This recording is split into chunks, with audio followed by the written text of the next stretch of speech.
Every time a human head nods in agreement, a microscopic avalanche of heavy stones cascades across a bed of trigger wires hidden deep inside the skull. Today we are going to look at how this internal landslide uses sheer mechanical weight to constantly calculate gravity and keep a body upright. The temporal bone is the densest piece of architecture in the human skeleton. Locked inside that vault, just past the cochlea, sit two fluid-filled sacs resembling deflated balloons. The utricle and the saccule. These microscopic organs house pure geology. Inside the sacs rests a dense, rocky layer of crystals made entirely of calcium carbonate. They are biological limestone, formed and crystallized within the dark fluid of the inner ear. Without them, knowing up from down is a physical impossibility. A tilt of the chin to look at a bird sends this gravel sliding. The mass of the tumbling crystals bends a dense forest of microscopic hairs standing directly beneath them. That subtle bending translates blunt force weight into an elegant mathematical coordinate. But gravity is invisible. A nervous system cannot feel a cosmic force pulling on the body from millions of miles away. It can only feel what is directly crushing its own sensors. Gravity pulls the stones. The stones crush the hairs. The nerve reads the crush. If a passenger sits in a commercial jet roaring down a runway, the sudden acceleration pushes the body forward. The stones lag behind. They tumble backward across the hairs. The brain receives a massive spike in electrical current. The resulting math looks identical to the sensation of falling onto one's back. Acceleration and gravity write the exact same equation in the fluid of the ear. Albert Einstein called this the equivalence principle, the realization that gravity and acceleration are physically indistinguishable. The ear solved this profound physics problem hundreds of millions of years before Einstein was born. To perform this math without catastrophic failure, the organs rely on a vast, specific inventory of crystals. Not just a random pile of debris, but a precise population of weights suspended in a sticky matrix. If the density of this internal quarry drops too low, the calculations begin to drift. The scale of the system is quietly staggering.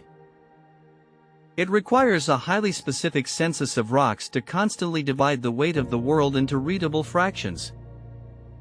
It takes an exact multitude to keep a person from pitching forward into the abyss. We are standing on the edge of understanding how flesh and bone solve physics through sheer structural architecture. If untangling the strange machinery hidden inside us is something you want to keep exploring, hit the subscribe button and like this video, because the deeper we go into this bone vault, the stranger the engineering becomes. The sensory hairs beneath the jelly do not just register pressure. They register exact direction. Each sensory bundle features a single, exceptionally tall hair on one edge. Think of it as a rigid pole. When the sliding stones move toward this tall pole, the nerve fires a rapid, screaming burst of data. When the avalanche slides away from it, the signal instantly drops into a flat silence. Quiet is not an absence of information. Quiet is a vital coordinate. Astronauts returning from extended orbit often cannot walk in a straight line. They stagger across the tarmac. They cling to walls. Their muscles are completely fine.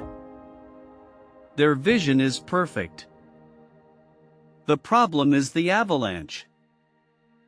In zero gravity, the stones float. They lift slightly off the jelly matrix. The sensory hairs register ambient silence everywhere.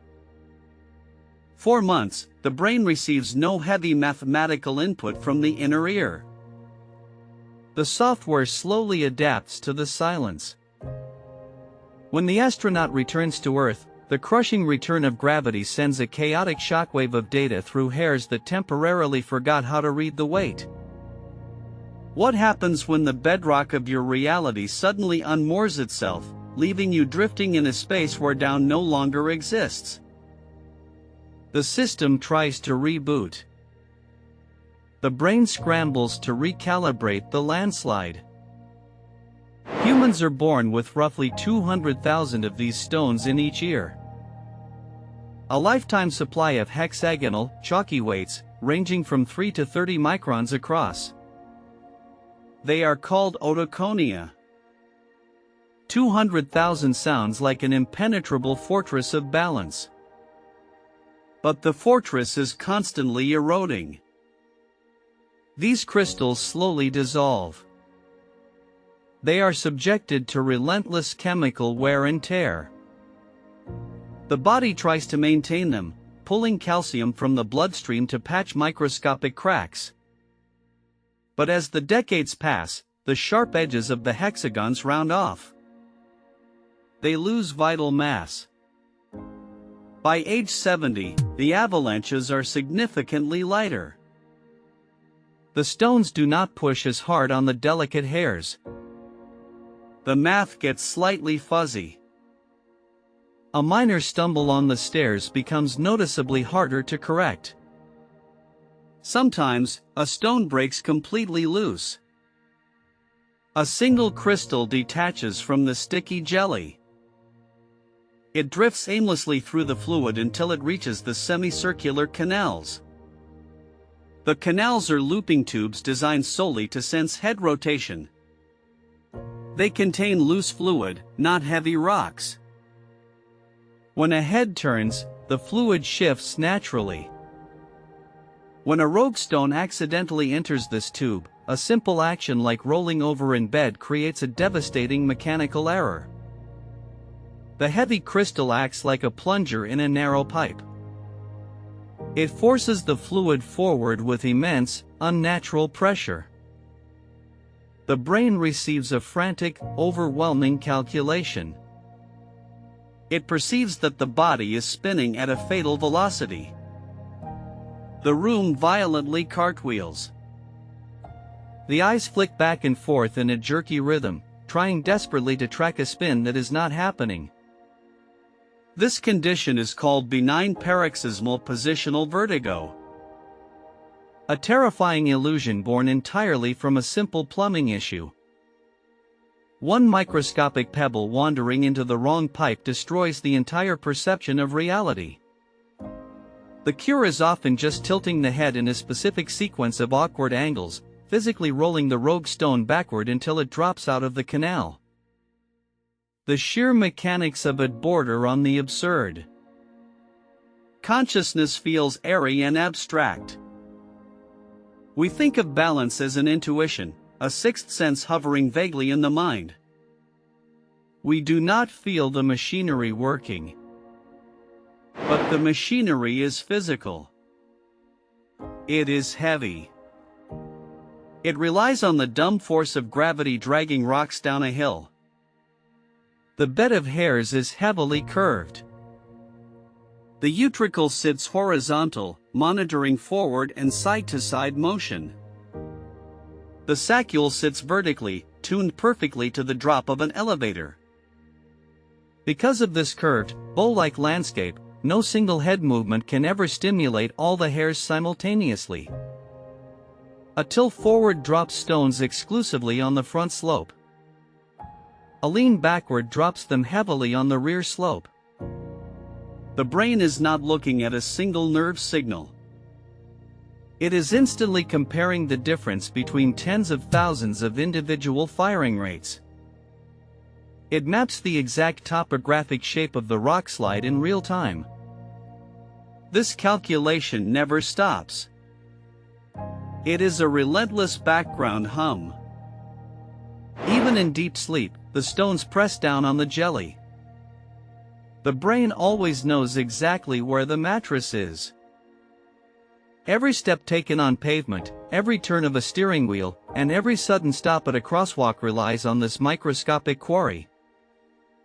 We walk upright through the world not by some mystical sense of equilibrium, but because thousands of tiny stones are perpetually falling down. The body captures that continuous fall, measures its precise weight, and builds our entire sense of reality from the wreckage. If this changed how you see your own body, subscribe. There is far more hidden inside you that we have not explored yet. A like and a comment genuinely help this channel reach more curious minds, and that support is what makes it possible to keep producing these documentaries. Tell us in the comments what we should explore next.